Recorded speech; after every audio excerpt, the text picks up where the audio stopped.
Bismillahirrahmanirrahim. Assalamualaikum warahmatullahi wabarakatuh. Bapak Ibu Saudara, meskipun dalam keadaan apapun kita tetap bisa melakukan ibadah-ibadah sebagaimana biasa, termasuk pelaksanaan sholat Idul Fitri.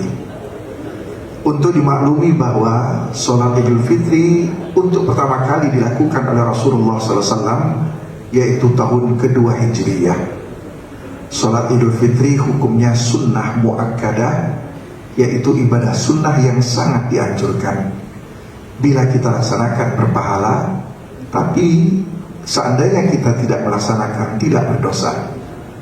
Waktu pelaksanaan Idul Fitri yaitu tepat tanggal 1 Syawal, tepatnya sekitar 10-15 menit setelah matahari terbit sampai dengan menjelang sholat zuhur. Biasanya pelaksanaan sholat Idul Fitri dilakukan di masjid atau di lapangan, namun dalam kondisi tertentu diperbolehkan untuk melakukan sholat Idul Fitri di rumah. Sebagai contoh, seandainya kita terlambat mengikuti sholat di masjid atau di lapangan, kita boleh melakukan sholat di rumah. Apalagi dalam kondisi yang sama-sama kita maklumi sekarang ini, di mana sedang diberlakukan larangan, yaitu physical distancing. Kita diminta untuk menjaga jarak. Bapak Ibu Saudara, pelaksanaan sholat Idul Fitri tidak diawali dengan azan dan qomat. Dan melakukan sholat Idul Fitri itu sama dengan melakukan sholat sunnah 2 rakaat umumnya, hanya saja ada tambahan. Setelah kita melakukan takbiratul ihram Allahu Akbar, kita disunnahkan untuk melakukan 7 kali takbir. Allahu Akbar, Allahu Akbar, Allahu Akbar, dan seterusnya. Di celah-celah takbir itu kita membaca Subhanallah walhamdulillah wa la ilaha illallah Allahu Akbar. Kemudian dilanjutkan dengan membaca surat Al-Fatihah, membaca surat, ruku, dan seterusnya. Kemudian rakaat yang kedua, setelah kita membaca takbiratul qiyam Allahu Akbar untuk kita berdiri, rakaat kedua sebelum membaca surat Al-Fatihah, kembali lagi kita disunnahkan untuk membaca takbir, yaitu sebanyak 5 kali. Dan di celah-celah takbir itu kita membaca Subhanallah walhamdulillah wa la ilaha illallah Allahu Akbar. Selesai, dilanjutkan membaca surat Al-Fatihah, membaca surat, dan seterusnya.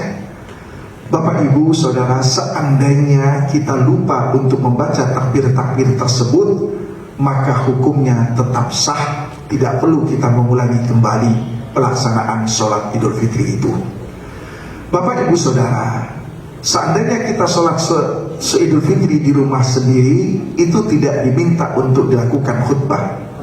Tetapi kalau seandainya kita melakukan sholat Idul Fitri di rumah secara berjamaah, minimal 1 orang imam dengan 3 makmum, tetap disunnahkan untuk dilakukan khutbah Idul Fitri.